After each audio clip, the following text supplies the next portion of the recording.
ఒరేయ్, నీ చేత చీట్ల పేక మానిపించమని ఆ దేవుడికి మనసారా దండం పెట్టుకోరా. అలాగే బామ్మ. ఏమని దండం పెట్టుకున్నావురా? ఈ రోజు ప్యాకెట్లో అందరి డబ్బులు నాకే రావాలని మొక్కున్నాను బామ్మ. ఓరి పాపిస్తాడా, అట్టయితే నీకు ఈ పేక అడిపించపోదాయారా? పుట్టుకుతూ వచ్చిందే బామ్మ, పుడకల్లో పెడితే గానీ పోదు. ఎవరు నిన్నన్నా? నేను అంత మాట ఎందుకంటానే అన్నాడు బామ్మ. రాత్రి తాతయ్య నా కల్లోకి వచ్చాడు. కల్లోకి వచ్చి ఏమన్నాడు రా? ఒరే రాముడు, మీ బామ్మ దగ్గర 500 రూపాయలు తీసుకుని ఓ పట్టు పంచుకుని ఎవరికైనా దానం ఇవ్వరా అని చెప్పాడే. రాత్రి ఎన్ని గంటలకు నీ కల్లోకి వచ్చాడు రా? 9-9:30 గంటల మధ్య వచ్చాడే. అట్టగా నాకు రాత్రి 10 గంటల కల్లోకి వచ్చి ఏం చెప్పాడో తెలుసా? ఏం చెప్పాడే? వాడిని 500 తీసుకోమని చెప్పాను. నీ దగ్గర అంత డబ్బు లేదు కదా, ఒక 100 ఇచ్చి నేను సరిపెట్టుకోమని చెప్పాను అని చెప్పమన్నాడు. ఓహో, అరగంటలోనే అభిప్రాయాన్ని మార్చేసుకున్నాడు అన్నమాట.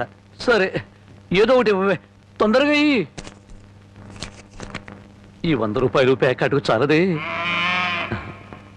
ఓహో, గోమాత కామధేను వస్తున్నానమ్మా. అమ్మా తల్లి బిడ్డలు కాసేపు నిశ్శబ్దంగా ఉన్నానమ్మా. అమ్మా గోమాత, పాత గడ్డిని బక్క చిక్కిపోయాం.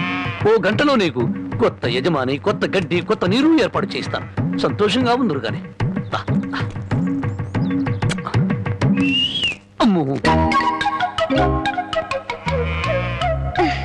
కళావరాన్ని ఇప్పుడు ప్రత్యక్షమైనట్టి దీన్ని ఎలా తప్పించుకోవాలి?